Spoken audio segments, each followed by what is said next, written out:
Hello, calculus students. This lesson will be on trigonometric derivatives, which are the derivatives of the trig functions. Now, this first page is an overview of trig functions. Here we have an image of what's known as the unit circle, or a circle of radius 1, centered at the origin. We'll let x stand for an angle measurement, where that angle is in standard position, meaning the angle begins its measurement from the positive x-axis. Angles that measure counterclockwise are positive angles, and angles that measure clockwise from the positive x-axis are negative angles. So this angle in orange is 90 degrees, or in radians, pi halves radians. Halfway around the circle is 180 degrees, or pi radians. 3/4 around the circle is 270 degrees, or 3 pi halves radians. And a full rotation around the circle is 360 degrees, or 2 pi radians. Or you can also say that this is the 0 degree measurement, which is 0 radians. Now, if you go out an angle measurement of x, as shown in this picture highlighted in orange, and then extend to a point on the circle, we can make a right triangle with x coordinate A, y coordinate B, and hypotenuse C. Now, keep in mind this is a unit circle, so the radius of the circle is 1, so the hypotenuse would be length 1 in this case. Now, we know that given this right triangle, that the cosine of the angle x would be the adjacent, which is A, divided by the hypotenuse, 1. In other words, A is the same thing as the cosine of the angle. We know that the sine of this angle is the opposite b divided by the hypotenuse. In other words, b is the sine of this angle. Well, since a and b are just your independent and dependent coordinates, we know that the first coordinate will be the cosine of the angle, and the second coordinate will be the sine of the angle. Now, you will want to be comfortable with the unit circle shown here, where if you focus on an angle such as 2 pi thirds, which is 120 degrees, the first coordinate is the cosine of this angle, and the second coordinate is the sine of this angle. Now, here are some key identities that were learned in a trigonometry class that will be important in this course and in future calculus courses. The Pythagorean identity. Well, if you look at the right triangle, we know that the square of one leg plus the square of the other leg should equal the square of the hypotenuse. Well, the two legs are just sine and cosine. So we know that the square of sine plus the square of cosine should equal the square of 1. That gives us the Pythagorean identity that cosine squared plus sine squared equals 1, as long as the angles x are the same. Now, if you take this identity and divide every term by cosine squared, you produce this second version of the Pythagorean identity. Cosine squared divided by cosine squared gives you the 1. Sine squared divided by cosine squared, that's sine over cosine squared, which is tangent squared. And then 1 divided by cosine squared is the same as the secant squared. And we have this second version. If you take the original version of the Pythagorean identity and divide every term by sine squared of x, we'll get a third version of the Pythagorean identity, which winds up being cotangent squared plus 1 equals, and then divide 1 by sine squared, and that gives us cosecant squared of x. And now these sum difference identities, the cosine of x plus y is equal to the cosine of the first angle times the cosine of the second angle, and then minus the sine of the first angle times the sine of the second angle. So when there's a plus here, this needs to be a minus. But when you use the subtraction, then the sign over here in our identity needs to be addition. So whatever sign you see here, you need the opposite sign here. And the sine of a sum of two angles is the sine of the first angle times the cosine of the second angle plus the sine of the second angle times the cosine of the first angle. If this is plus, then so is this. If this is minus, then we need subtraction in our identity. So whatever sign you see here matches the sign you see here. I graph each pair of trig functions on the provided grids, where x is measured in radians. Here you see an animation of an angle changing as we rotate around the unit circle. Keep in mind that the cosine is the x-coordinate of the point on the unit circle as the angle varies. If I pause at theta equals 0.65 radians, the x-coordinate is this positive length to get to this point. Imagine that length now being rotated and being a vertical output of a function. If we rotate into the second quadrant, the x-coordinate of this point, which is the cosine, is a negative x-coordinate, so in red, corresponding to a negative output. When the angle is 0, the x-coordinate is 1, so the cosine of 0 is 1. And then we see the x-coordinate decrease until we get to an angle of pi halves, at which point the x-coordinate is 0. Then we see the x-coordinates become more and more negative until we get to an angle of pi, where the x-coordinate is negative 1, the smallest it will get. And then the x-coordinate will approach 0 again by the time we get to 3 pi halves. And then by the time we rotate back to the starting point, the x-coordinate grows back to positive 1. So when you graph cosine against angle, you get what's called the cosine wave shown below. So in our notes, I'll graph the cosine wave in orange. Cosine of 0 is 1, cosine of pi halves is 0, cosine of pi is -1, cosine of 3 pi halves is 0, and cosine of 2 pi is back to 1. And here's one period of the cosine wave. This would repeat forever to the left and to the right. Now the graph of y equals secant of x. Recall that secant of x is the reciprocal of cosine. So secant of x will have some vertical asymptotes wherever the cosine of x is 0, because 1 over 0 will produce that vertical asymptote. So at pi halves and at 3 pi halves, we can expect the secant to have a vertical asymptote. And then the rest of the secant graph in green is shown here. Here are our two functions using technology. Knowing the graph of cosine is helpful for remembering the graph of its reciprocal secant. Okay, now let's focus on the graph of y equals sine of x. Sine of x is the y-coordinate of the point as we rotate around the unit circle. So if we pause at theta equals 0.94 radians, this green length, green because y is positive, represents the sine of this angle. We just move that green length down to this image. Sine reaches a maximum of 1 by the time we get to theta is pi halves, and then it begins to decrease again. It gets back to 0 by the time we get to theta equals pi, and then the y-coordinates go negative as we rotate through the third quadrant to a minimum of -1 when we're at 3 pi halves, and then they grow again back to 0 by the time we complete the rotation. As you graph the sine of theta against theta, as theta varies, we produce what's called the sine wave, shown below.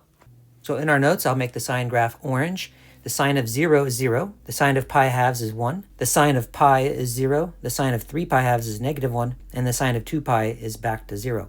And we have the sine wave. Now the cosecant, keep in mind the cosecant is the reciprocal of sine. So wherever the sine is equal to 0, that's where the cosecant will have a vertical asymptote. So at 0, at pi, and at 2 pi in this viewing window. And then the rest of the cosecant graph will be as follows. And here are the two graphs using technology. Now the graph of y equals tangent of x. Tangent of x is equal to the sine of x divided by the cosine of x. So wherever the cosine is 0, the tangent of x will have a vertical asymptote. Cosine was 0 at pi halves and at 3 pi halves in this viewing window. The tangent will be 0 wherever the sine was 0, which is at 0, pi, and 2 pi. And then the rest of the graph looks as follows. Tangent is also periodic, but with period pi, where the previous 4 trig functions had period 2 pi. And y equals cotangent. The cotangent is the cosine of x divided by the sine of x. So it will have vertical asymptotes wherever the sine is 0, which is at 0, pi, and 2 pi. Cotangent will be 0 wherever the cosine is 0, which is at pi halves and 3 pi halves. And the graph of cotangent is as follows. Cotangent is also periodic with period pi. We see 2 full periods in this viewing window. And here are the two graphs, tangent in orange, cotangent in green, both at the same time. Okay, these are the highlights of trig in a very concise summary that will be important as we review trig derivatives. Let's go on to the next page. Use the graph of each function to predict the graph of its derivative. So let's begin with y equals cosine of x, shown here. To predict the graph of a derivative, we must imagine tangent lines and what their slopes may be. Well, at the 3 peaks, the tangent lines would be horizontal. So take these slopes and reinterpret them as y-coordinates and plot points. So at 0, we want 0. At pi, we want 0. And at 2 pi, we want 0. Then identify points of steepest descent or ascent, which would appear to be at these locations. Furthermore, what would be the slope approximately at this point of steepest descent? It's certainly negative, and maybe around -1. And at the point of steepest ascent, the slope is positive, and maybe around 1. So plotting these slopes as y-coordinates. At pi halves, I expect a slope of about -1, so I expect an output of the derivative function to be around -1. And at the point of steepest ascent, we expect a slope of around 1, so I expect an output of the derivative function to be about 1. For this portion of the cosine wave, as x varies from 0 to pi halves, the slope goes from 0 to a minimum of -1, so I expect the outputs of my derivative function to go from 0 to -1. For this portion, I expect the slopes to go from -1 back up to 0, so I expect the derivative function to do something like that. For this portion, the slopes go from 0 and increase until they get to about 1, so I expect the outputs to go from 0 to about 1 of my derivative function. And then for this portion, the slopes go from 1 and start to decrease back towards 0, so I expect the outputs of my derivative function to go from 1 and go back towards 0. So I anticipate that the derivative of cosine of x will look something like this orange graph. Let's see if we can confirm this. We're going to use the limit definition of derivative to find the derivative of cosine of x, and we'll compare with our prediction. So the derivative of cosine of x will be a limit as h goes to 0 of, and then we take the same function cosine of x, but change x to x plus h, and then subtract the original function and put this all over h. I'm going to use the trig identity for cosine of a sum of angles to simplify this part of our expression. So we have the cosine of the first angle times cosine of the second angle, and then we do the opposite sign minus sine of the first angle times sine of the second angle. So our identity produces this statement, and then of course we still have minus cosine of x, and this is all over h, and we still need to consider a limit as h shrinks to 0. I'm going to rearrange some of these terms. First and third terms each have a cosine, so I'll put them together and factor the cosine out and divide it by its own h, and then the rest of it I'll divide by its own h. Now I'm going to use technology to investigate this limit, cosine h minus 1 over h. So I'll create a slider for h, and then type in cosine h minus 1 all over h. And then let's let h approach 0. Let it become very small. So 0.1, 0.01, 0.001, 0.0001. And notice what's happening to the result. It appears to be getting very small, closer and closer to 0. And this would be true even if you let h be negative and approach 0. So negative 0.1, negative 0.01, etc. As h gets closer to 0, we can see the output here gets closer to 0 as well. So what's highlighted in orange currently will approach 0. Now let's explore sine h over h. Again, using technology. We'll let h get smaller, so 0.1, 0.01, 0.001. Notice sine h over h appears to be getting closer and closer to 1 as h gets closer to 0. Same from the other side, negative 0.1, 0.01, etc. As h approaches 0 from both sides, sine h over h approaches 1. So this red portion will approach 1. Thus, when I do the limit, this part here just shrinks to 0, because cosine of x times 0 is 0, and we just get negative sine x times 1, which is just negative sine x. In other words, the derivative of cosine of x is negative sine of x. Over here is the graph of sine of x. If you do its negative, that's a reflection across the x-axis. And this graph right here I just made confirms our prediction of what the derivative of cosine of x ought to look like based on our understanding that a derivative function outputs slopes of tangent lines. Now let's explore sine of x. Begin with the portions of the graph where the tangent line is clearly horizontal, so would have a slope of 0, which means I should have a derivative function that outputs 0 at both of these x-coordinates. Here we have a point of steepest descent, and the slope appears to be about negative 1 there, so I expect an output of around negative 1 in the graph of the derivative. There's a couple points of steepest ascent where the slope of the tangent line appears to be about positive 1, so I expect the derivative function to output positive 1s at x equals 0 and x equals 2 pi. And this time I expect a graph of a derivative to look something like this, which you'll notice is eerily similar to the actual graph of cosine of x.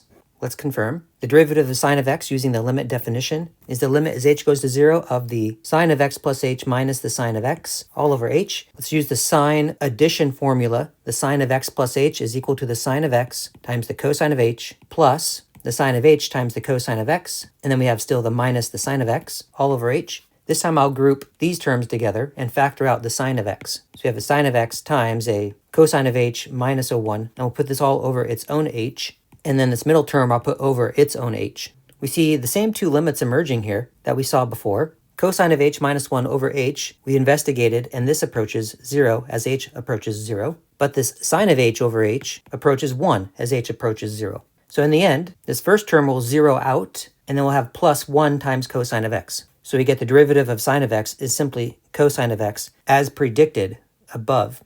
This orange graph is simply the graph of the cosine of x. So this is rather remarkable. The derivatives of sine and cosine just go back and forth. In particular, the derivative of cosine of x is negative sine of x, and the derivative of sine of x is positive cosine of x. All right, let's go to the next page. Find the derivative of each of the 4 remaining trig functions. Now the way we're going to do this is by expressing each of these 4 trig functions in terms of sine and cosine. Tangent of x is sine of x over cosine of x, and this is what we'll differentiate using the quotient rule. So we have a u divided by a v, so I know the result will be u prime v minus uv prime all over v squared. So applying that in this case, the derivative of sine we just saw is cosine. And then of course times v, which is also just cosine. And then minus u, which is sine of x. And then the derivative of v. Well, the derivative of cosine we just saw is negative sine. And this will all be over the square of cosine. Well, simplifying, cosine times cosine is cosine squared. This subtraction and this negative will combine to be addition. And sine times sine is sine squared.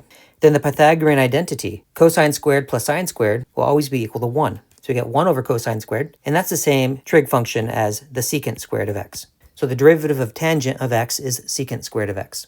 Now derivative of secant. Secant is 1 over cosine, so we'll differentiate that. So I'll use the quotient rule again, where u is just a constant. So the derivative of the numerator is just 0, and then times the denominator, which I won't bother writing, minus the numerator, which is just 1, times the derivative of the denominator, which is negative sine, and then all over the denominator squared. So this derivative is sine of x over cosine squared of x, which I can break apart as sine of x over cosine of x times 1 over cosine of x. 1 over cosine is secant, and sine over cosine is tangent. So I could write this derivative as secant of x times tangent of x. When you differentiate secant of x, you get secant of x times tangent of x. Now the derivative of cosecant. Cosecant is the reciprocal of sine, and we'll differentiate that, again using the quotient rule. So we get the derivative of the numerator, which is just 0, times the denominator, minus the numerator, which is just 1, times the derivative of the denominator, and derivative of sine is just cosine, and then all over the denominator squared. So I'll do something similar. I'll break this apart as negative cosine of x over one of the sines times 1 over the other sine, because 1 over sine is cosecant, and cosine over sine is cotangent, and then we have this negative. So we could write my derivative as negative cosecant of x cotangent of x. The derivative of cosecant is negative cosecant cotangent. And the last one, cotangent, is the same thing as cosine over sine, and this is what we'll differentiate instead using the quotient rule. The derivative of cosine is negative sine, and then times the denominator, which is sine, so we're going to get negative sine squared.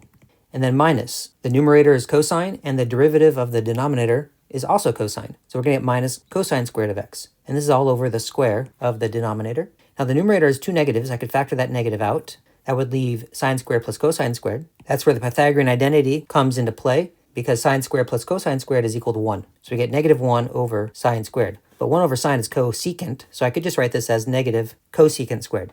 The derivative of cotangent is negative cosecant squared. All right, let's go to the next page.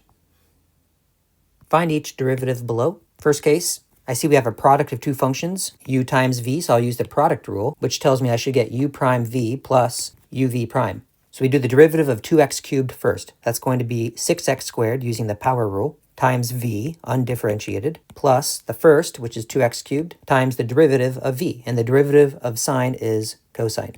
Now the only simplification we might be able to do here in this case is to do some factoring. I could factor out a 2 and an x squared. If I do that, I'll have left a 3 sine x and then plus x cosine of x. And there's my derivative in factored form. Oh, notice we have a change in independent variable. We definitely have a quotient going on here. We have a numerator and a denominator, so the quotient rule, again, is u prime v minus uv prime, all over v squared. So in this case, we do the derivative of the numerator. Well, the derivative of tangent, as we saw on the previous page, was secant squared of z, and then times square root of z, minus the numerator, tangent of z, times the derivative of square root of z, which is 1 over 2 square roots of z. And this is all over the square of the denominator. Well, I don't want to leave my answer with a fraction within a fraction. So I'm going to multiply the entire fraction overall by 2 radical z over itself. And now I'll distribute. This 2 radical z can multiply to this term here. In particular, the radical z times the radical z will just become z, then times a 2. And I'll put that in the front of this term. So we have 2z, and then of course we still have this secant squared of z, which I don't need to write parentheses now. Now I'll distribute this 2 rad z to this term, but of course this denominator will cancel that 2 rad z, leaving us a simple minus a tangent of z, no parentheses needed. And this is all over. Radical z squared is just z, and then times another 2 rad z as my denominator. We could take one more step, leave the numerator the same, but we could multiply z and radical z. Radical z is z to the 1/2, so we add the powers, so 1 plus a half is 3/2. So I could write our denominator as 2 times z to the 3/2. Remember, good advice to cross your z's so that they don't look like 2's. All right, now this third example. Again, we see a switch to a new independent variable, y this time. Here I have the cube root of the cosine of y. I want to reinterpret that as a power. So this is the same thing as doing the derivative of cosine of y to the 1/3 power. And I can use the generalized power rule here. The 1/3 will drop to the front as a coefficient. The base will stay the same, cosine of y. The new power will be 1/3 minus 1, so 1/3 minus 3/3, or negative 2/3. And then the base is my u, and the chain rule says I need to multiply by u prime next. And the derivative of cosine of y is negative sine of y. So I can now rewrite this. The negative sine y I'll put in the numerator. The 1/3, we'll put that 3 in the denominator. And then the negative power on the cosine will push that cosine of y to the denominator with a positive 2/3 power. And then I can square the cosine and cube root the result. So I could write my answer now as negative sine of y divided by 3 times the cube root of cosine squared of y. And here's a good place to leave our answer. Okay, next page. Now we got to see how the chain rule applies to trig derivatives. So find two functions f and g such that y, which is given right here, is equal to their composition, f of g. And then we're going to find dy dx. Now, the easiest way to do this composition is to take the argument 4 minus x cubed and think of that as g of x. So g of x will be 4 minus x cubed, which means f of x would simply be sine of x. And sure enough, when you do the composition, when you take g and substitute it in for all the x's of f, you will get our y function. So y is in fact f of g of x. Check.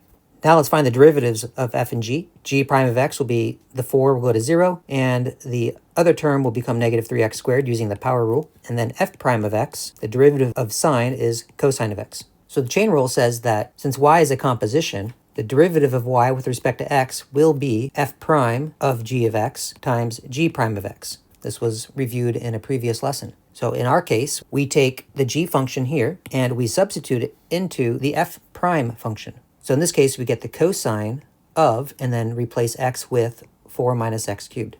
This represents the f prime of g portion of our chain rule. Then, of course, we need to multiply this now by g prime of x, which was negative 3x squared.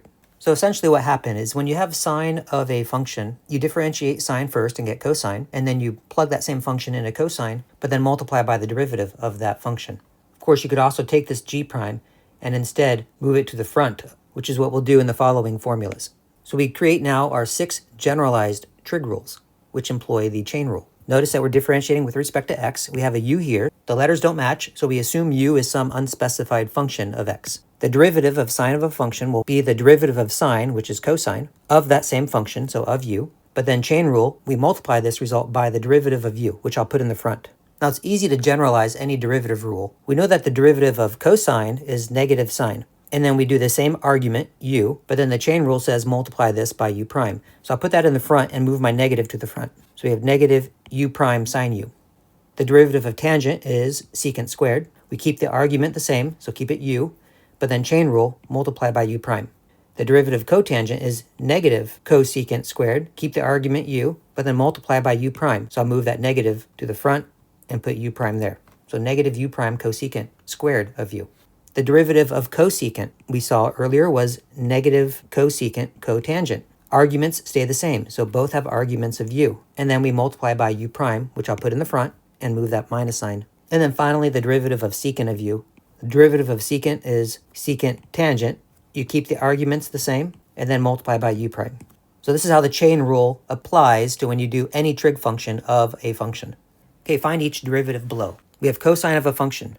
So here's our function. This is our u. It's better to think of it as x to the minus 1. And according to our rule above, the result will be the negative sine of u and then times the derivative of u. And notice I'm putting the derivative off here to the right. Doesn't matter if you put it to the right or put it in the front. And the derivative of u is negative x to the minus 2 using the power rule. So you have negative sine u times u prime. We do have a negative times a negative, so that goes positive. And then x to the minus 2 just means 1 over x squared. So I could write this as 1 over x squared in the front times the sine of 1 over x. Or I could write this as the sine of 1 over x all divided by x squared. They're all the same. Okay, it's the next example. We have dw, so w is the independent variable, and we have an e here.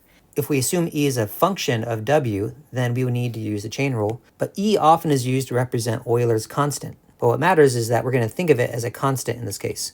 The tangent of a constant is just a constant, and times 3 is just a constant. So all of this is just a constant, telling me that this derivative will be 0. I'm going to confirm that even if I use this generalized tangent rule, then I'm still going to get 0. Well, the 3 in the front will just stay, and then the derivative of tangent is secant squared of the same argument e, but then we multiply by e prime, which is the chain rule. E is truly a constant. E prime will be 0, and 0 times anything will just give us 0. Okay? This third case, z is our independent variable. I see a z here. We're going to use our generalized cosecant derivative. Notice we have a negative here in the front, so that negative will stay. And then the derivative of cosecant is another negative cosecant of the same argument times cotangent of the same argument. And then times, we need the derivative of that argument. Well, the derivative of z plus 1 is just 1. So this represents the negative cosecant u cotangent u portion of our formula, where u is this z plus 1. And this times 1 represents the multiplication by the u prime. But this is a case where the chain rule has no effect because the derivative of the argument is just 1. Multiplying by 1 doesn't change anything. However, now this negative and this negative will cancel. So in the end, we get just a positive cosecant of z plus 1 times cotangent of z plus 1. In our fourth case, y is now the independent variable. We have a y there. we have secant of a function, so that square root of y I'm going to think of as my u, and the derivative of secant using our generalized secant rule.